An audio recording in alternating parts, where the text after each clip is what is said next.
안녕하세요. 성수쌤입니다. 자, 이번 시간 우리 116회 전산회계 1급 이론 해설 강의를 진행하도록 하겠습니다. 자, 우리 10월 달에 시험 본 시험이었죠. 그래서 24년도 기준 5번째 보는 시험 116회 전산회계 1급 해설을 진행하도록 하겠습니다. 자, 일단 이론 문제 구성을 먼저 살펴보도록 할게요. 회계 원리가 8문제 나왔고요. 원가회계 4문제, 부가가치세 3문제.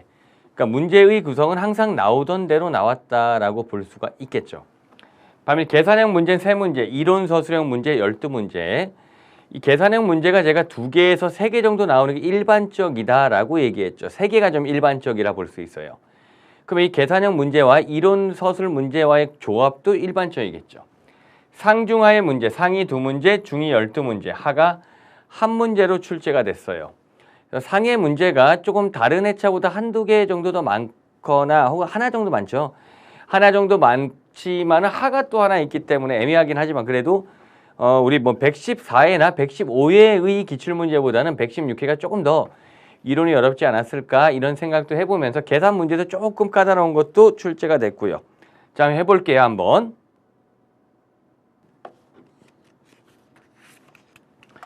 자, 1번 이런 문제 보는 거 제가 항상 강조를 드렸죠. 다음 중 일반 기업회계 기준에서 재무제표에 대한 설명으로 가장 옳지 않은 것을 물어봤죠. 옳지 않은 걸 물어본 거고 재무상태표 나왔죠. 정의 일정 시점에 재무상태가 되겠죠. 일정 시점이고 자, 그 다음에 여기 보면 자산, 부채, 자본을 나타내는 재무보고서 맞네요. 특히 포인트가 이거죠. 재무상태표니까 일정 시점, 이게 좀 포인트라고 볼 수 있겠죠. 그다음 손익계산서가 나와 있죠. 손익계산서 일정 기간에 일정 기간인데 자, 경영성과를 나타내주는 보고서. 그러니까 여기서는 얘 때문에 틀린 거죠. 답이 2번이란 거죠. 보통 이렇게 일정 기간이냐, 일정 시점이나 이런 걸로 많이 물어보니까 당연히 이런 거 대비가 돼 있어야 되고요. 자, 3번 현금 흐름표는 마찬가지 일정 기간의 현금 흐름에 대한 정보. 4번 자본 변동표는 일정 기간에 얘도 자본 변동이죠. 근데 뭐 여기는 자본의 크기와 그 변동을 나타내 준다라고 했으니까 옳은 표현으로 보시면 되겠죠.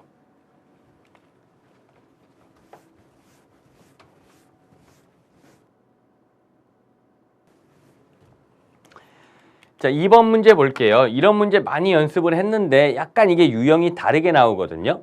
그럼에도 불구하고 여러분들은 유형이 좀 다르게 나온다 하더라도 캐치해서 풀 수 있어야 돼요. 단기 매매증권 취득 시 발생하는 비용. 단기 매매증권에 우리 취득할 때는 취득수수료 비용 처리하죠. 그런데 얘를 취득원가에 가산한 경우 단순히 이걸 물어본 거예요. 그러면 흐름을 타셔야 돼요. 그럼 원래 비용으로 처리해야 되는데 비용이 자산 처리됐으니까 비용이 과소하게 계산된 거죠. 이렇게. 그리고 자산으로 처리했으니까 자산은 과대 계산이 되겠죠. 이렇게. 비용이 과소하다는 거는 이익은 과대해지겠죠. 이익이 과대하는 거는 이제 이익역은 자본이 과대해지겠죠. 이런 문제는 흐름 타는 문제로 무조건 한 문제 나와요. 요즘에는. 이런 흐름 타는 문제 여러분들 잘 풀 수 있게 대비해 주셔야 된다는 얘기죠. 그리고 문제를 확인하는 거죠. 옳은 것을 물어봤으니까 자산은 과대가 돼야 되고 부채는 상관이 없는 거고 자본도 과대, 단기순이익 과대니까 답은 4번이 된다. 이런 식으로 풀어주셔야 돼요. 이거는 다른 유형으로도 여러 개 나올 수 있으니까 우리 에듀윌 기본서에 있는 문제라든지 아니면 기출문제 혹은 뭐 모의고사 교재 이런 걸 통해서 한번 확인을 해보세요. 이거는 약간 여러 유형으로 나올 수 있긴 한데 그럼에도 불구하고 이렇게 흐름을 타고 갈 수 있게 대비가 되셔야 돼요. 무조건 나와요. 예.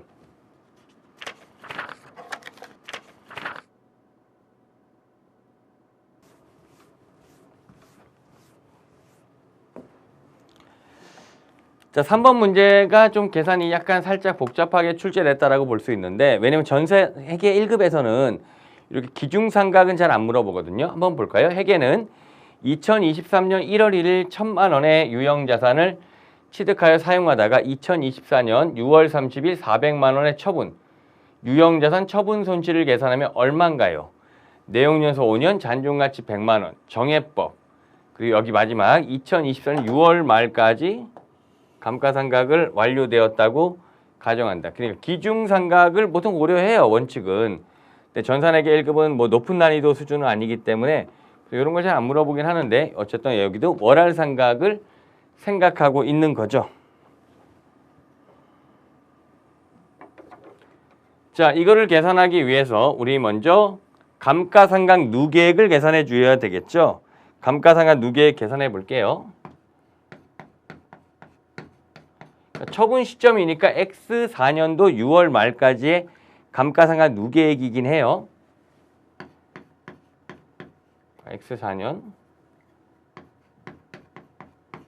6월 말.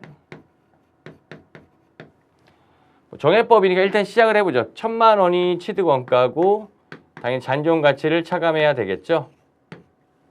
잔존가치가 100만 원이야. 내용연수가 5년이야. 이렇게 나누면은 1년에 계산기 누르시면은 180만 원씩 감가상각을 하고 있다라고 볼 수가 있어요. 자, 이 상황에서 우리가 1년 6개월이 가야 되겠죠. 얘는 언제까지니까 23년 1월 1일부터 23년도 말까지니까요. 그래서 6개월 더 해야 되겠죠. 이렇게 할까요? 1.5 이렇게 곱하는 걸로 할까요? 1은 본인이고 0.5는 이제 6개월의 상각비가 되겠죠. 이렇게 계산하면 누계액이 270만 원 나와요.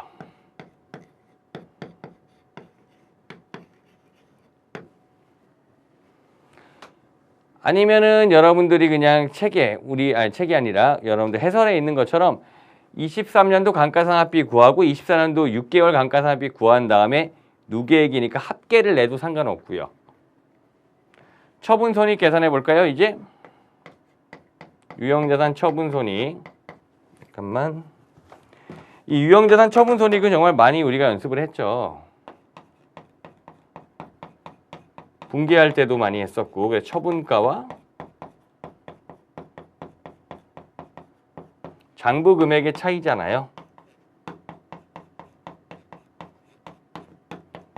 장부 금액은 취득 원가에서 감가상각 누계액을 차감한 거죠.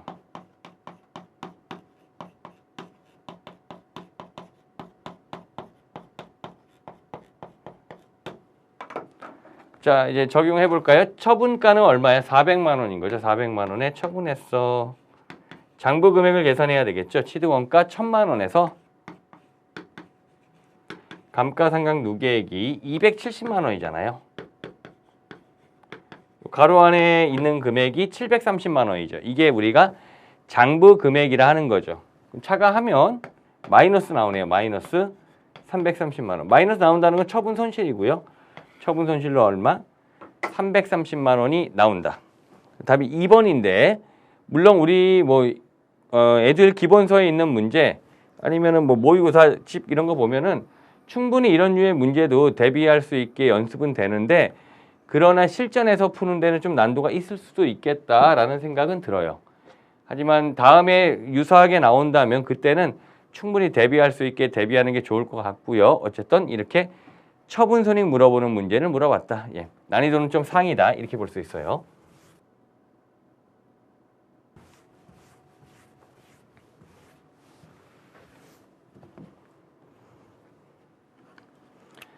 자, 4번 문제도 사실은 조금 난이도가 중상이나 상으로 되거든요. 현금 및 현금성 자산, 단기 금융상품 잔액 두 개를 물어보고 있죠. 현금 및 현금성 자산은 이렇게 여기 현금하고 당좌예금 이렇게 두 개죠. 현금이라 표현할게요. 70만 원이니까 합계가 1번이 답이에요. 반면에 정기 예금 취득한 날로부터 만기가 3개월 넘어가잖아요. 그러니까 현금 및 현금성 자산은 아니고 얘는 우리가 1년이니까 바로 단기 금융상품이 되는 거죠. 예금이 금융상품이잖아요.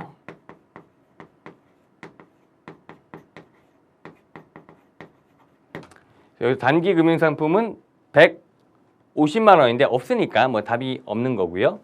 반면에 선일자 수표는 우리가 매출 채권 처리하는 거죠. 수표인데 이제 발행일이 도래하지 않았기 때문에 얘는 매출 채권으로 본다.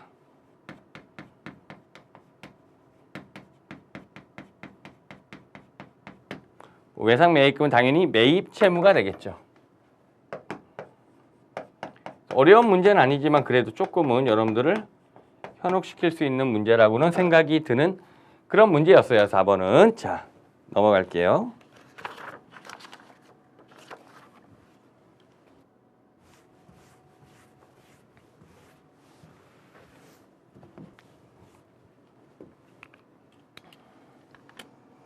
자, 5번 문제. 다음 중 대손 충당금에 대한 설명으로 가장 옳지 않은 것은? 대손 충당금에 대해 물어보는 문제가 되겠네요. 1번 대손 충당금은 유형자산의 차감적 계정, 이 말이 틀리죠. 대손 충당금은 누구예요? 유형자산이 아니라 채권이죠. 매출 채권이나 혹은 기타 채권의 차감적 계정이 대손 충당금이죠. 그래서 대손 충당금이 다른 말로 우리가 해수가 불가능할 걸로 예상되는 채권을 말하잖아요. 반면에 유형자산 차감 계정이라고 한다면 감가상각 누계액이 돼야 되겠죠. 답이 1번 나오는 걸 쉽게 찾을 수 있고요. 옳은 말들 볼게요. 2번 해수가 불가능한 불확실한 채권은 합리적이고 객관적 기준에 따라 산출한 대손 추산액을 대손 충당금 설정. 이거 옳은 말이겠죠. 3번 미수금도 대손 충당금 설정이 가능한 거 아시죠? 4번 매출 활동과 관련되지 않은 대여금에 대한 대손상합비. 영업의 비용이 되겠죠. 그래서 매출 채권에 대한 대손 비용은 우리가 판관비이지만 기타 채권, 미수금이나 대여금에 대한 대손 비용은 기타의 대손상합비라 그래서 영업의 비용 한다는 건 기본이죠, 기본. 자, 넘어갈게요.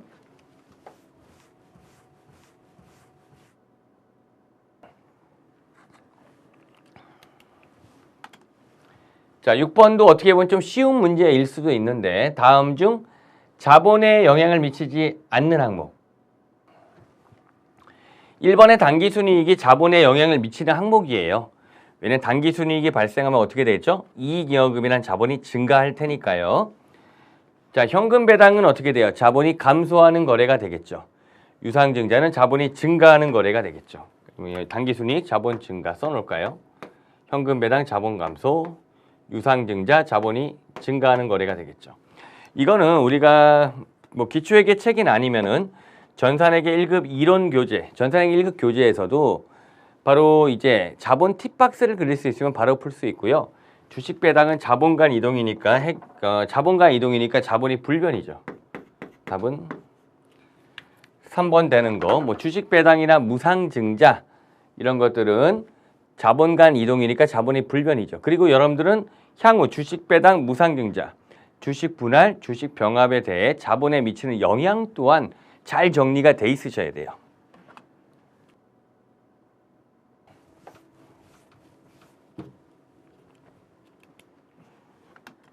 (7번) 문제 볼게요. 다음 중 일반 기업회계 기준에 따른 수익 인식 시점에 대한 설명으로 옳지 않은 것은?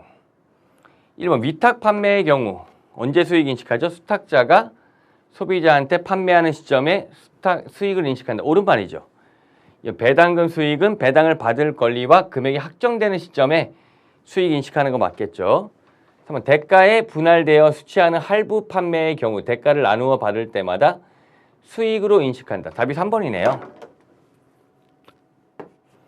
할부 판매는 언제 수익 인식하죠? 얘도 판매 시점 혹은 인도 시점에 인식하죠. 시점. 이때 수익을 인식하죠. 그러니까 예를 들어서 회사가 뭐 상품을 할부 판매로 팔았다. 그러면 그 판매한 날, 인도한 날 우리가 차변에 외상 매출금 잡고 대변에 이제 매출로 처리하면 되겠죠. 그리고 그 다음 달부터 매달 뭐 30개월에 걸쳐서 대금을 회수하면 대금 회수하는 거는 채권 회수의 분계를 하는 거잖아요. 근데 얘는 이 받을 때마다 수익으로 인식한다라고 된 거죠.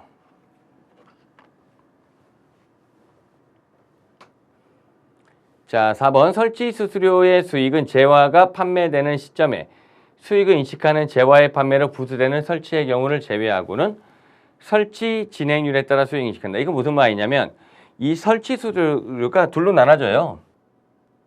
설치 수수료, 설치 용역 그러니까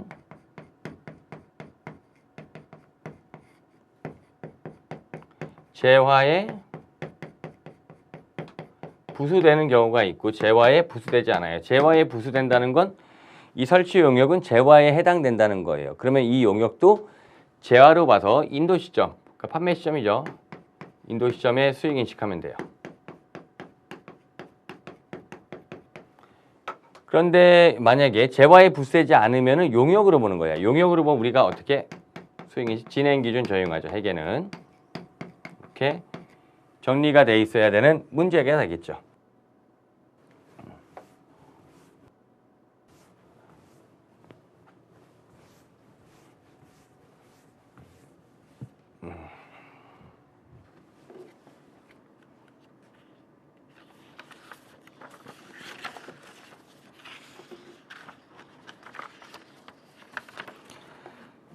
자, 8번 문제 확인해 볼게요. 다음 중 재고 자산에 대한 설명으로 옳지 않은 것은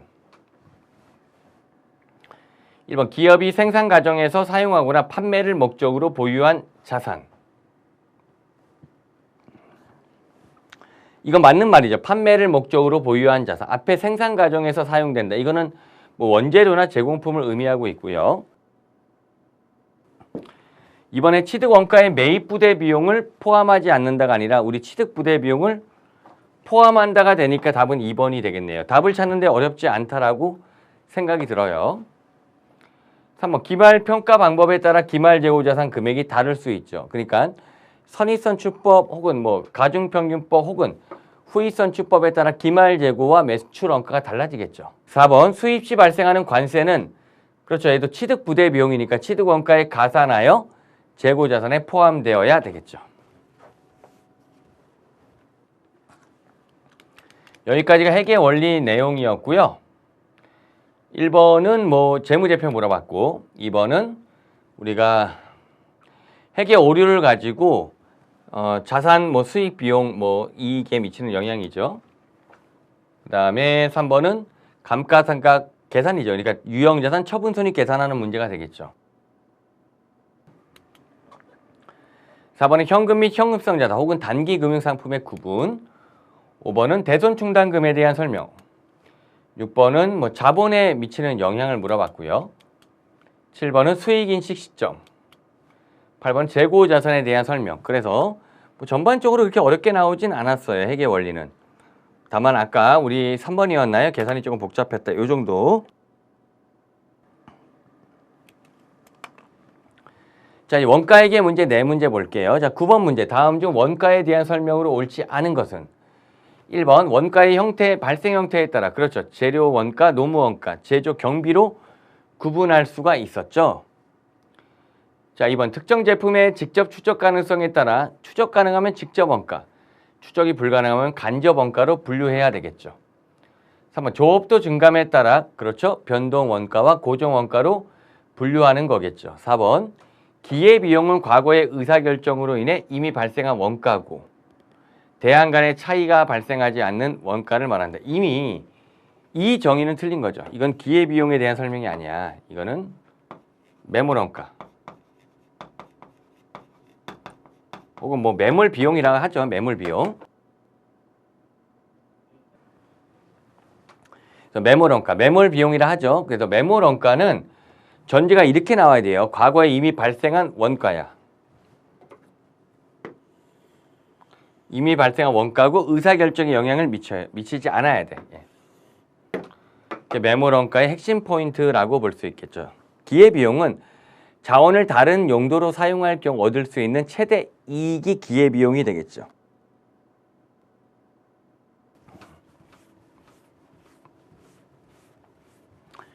원가의 분류 이런 것들은 자주 나오니까 정확하게 여러분들 정리가 돼 있으셔야 되겠죠.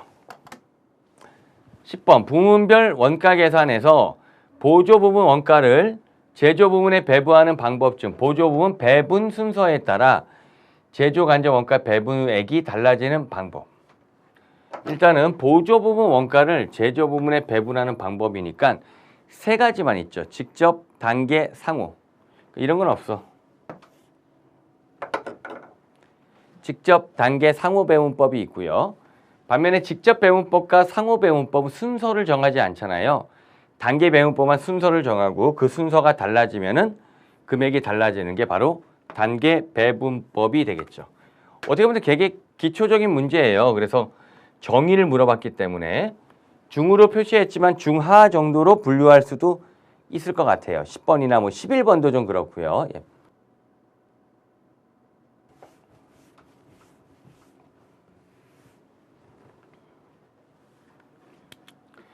11번은 제가 하로 분류했는데, 자, 다음 중 제조 원가 명세서에 제공되는 정보는 누군가요? 제조 원가 명세서는 원재료 계정하고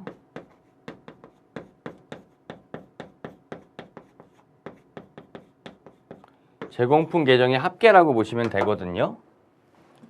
그렇기 때문에 여기 보시면은 원재료와 제공품에서 알 수 있는 정보만 알 수 있겠죠. 답은 3번이죠. 단기총 제조 원가는 제공품 계정 확인 가능하죠. 반면에 기부금, 이자 비용, 매출 원가는 손익계산서에서 확인 가능하니까 제조 원가 명세서가 알 수 있는 정보가 아니겠죠.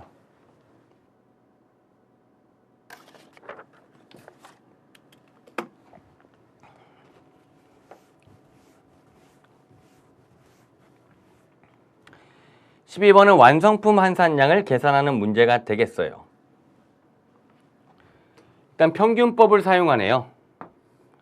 가공비 완성품 한산량을 물어본 거죠.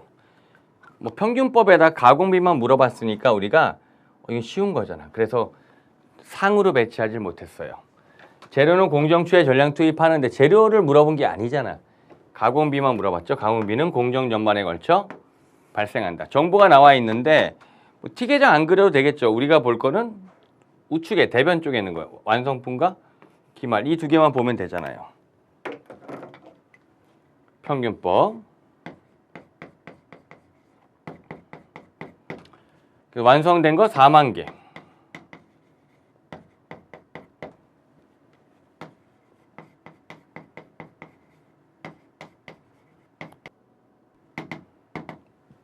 기말 제공품은 3만 개인데 완성도가 60%라 되어 있네요. 그럼 3만 개에 60%까지 노력을 한 거죠. 당해 구간에서. 그래서 18,000개. 완성품 한산량은 2개 합계 58,000개. 기본 중에 기본이죠. 이런 거 못 풀면 안 되겠죠. 그래서 4번이 이제 답이 돼요.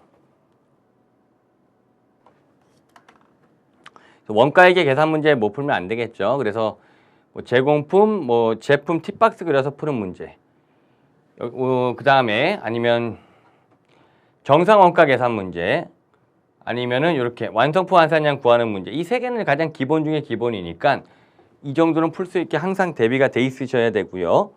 원가액의 네 문제 한번 확인해 볼게요.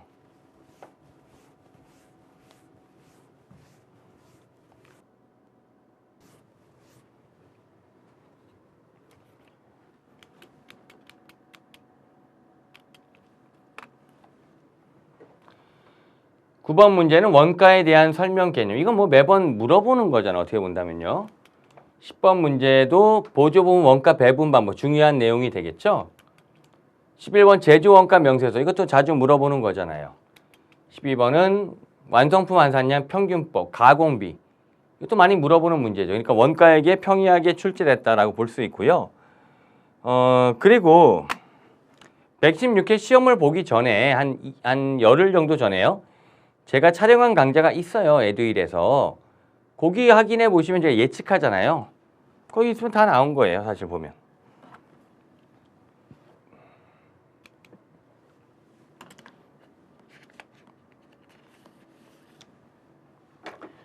자, 부가가치세 문제 볼게요. 13번. 다음 중 부가가치세법상 납세 의무자에 대한 설명으로 틀린 것은?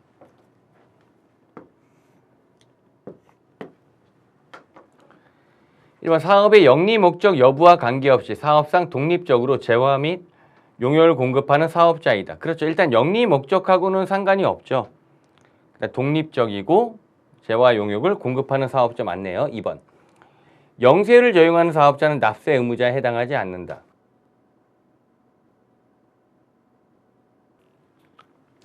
답이 2번이죠. 영세율 적용 대상자도 당연히 우리 부가가치세 납세 의무자에 해당이 되겠죠. 영세율 적용 대상자, 이 매출세액에 대해서 0으로 과세한다는 얘기죠. 매입세 공제를 받을 수 있고요. 그래서 매입세 공제를 받기 위해서는 당연히 부가가치세인 과세사업자여야 되겠죠. 간이가세자 역시도 당연히 부가가치세 납세 의무자가 되는 거고요. 부가가치세법에 의해 납세 의무가 없는 자는 면세자죠. 면세자. 3번. 그래서 간이가세자도 납세 의무가 포함된다. 납세 의무자에 포함된다. 이 말 옳은 말이고요. 4번 볼게요. 재화에 수입하는 자는 그 재화의 수입에 대한 부가가치세를 납부할 의무가 있다. 자, 우리가 재화의 수입을 제외하고 재화의 공급, 용역의 공급, 자, 이렇게 두 가지의 경우에는 부가가치세 납세 의무자는 사업자여야 돼요. 이 사람들이죠. 근데 이제 재화의 수입 있죠. 재화의 수입하는 경우에는 수입하는 자가 이 사업자 여부를 따지지 않아요. 그 사람이 뭐 일반 개인이든 그런 따지지 않아. 그 얘기죠. 그래서 제가 수입하는 자는 수입에 대한 부가가치세 납세 의무가 있다는 얘기죠.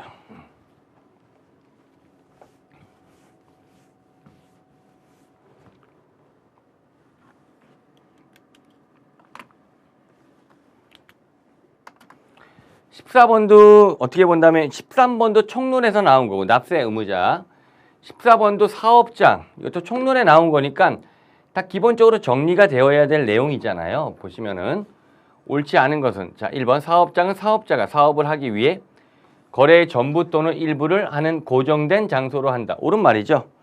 이게 사업장이죠. 사업장의 정의가 되겠죠. 2번 사업장을 설치하지 않고 사업자 등록하지 않은 경우에는 과세표준 및 세액을 결정하거나 경정할 당시에 사업자의 주소 또는 거소가 당연히 사업장이 되겠죠. 그러니까 원칙은 사업자 등록을 신청을 하는 건데 그게 없어. 그러면 너 주소지 혹은 거소지다. 3번 제조업의 경우 따로 제품을 포장만 하거나 용기를 충전하는 장소도 사업장에 포함될 수 있다. 3번이 답이네요. 제조업의 경우에는 어디죠? 최종 제품이 완성되는 장소가 사업장인데 단순히 어떻게 돼요? 제품을 포장하거나 혹은 용기에 충전하는 장소는 사업장으로 보지 않기 때문에 여기에 포함되지 않는다라고 표현이 되어야 되겠죠. 자, 4번 부동산상의 권리만 대여하는 경우에는 그 사업에 관한 업무를 총괄하는 장소를 사업장으로 한다. 얘는 부동산 임대업이 아니에요. 이거 좀 어려운 게 나왔는데 어째 3번에서 답을 찾아서 답을 확인해 주시면 돼요.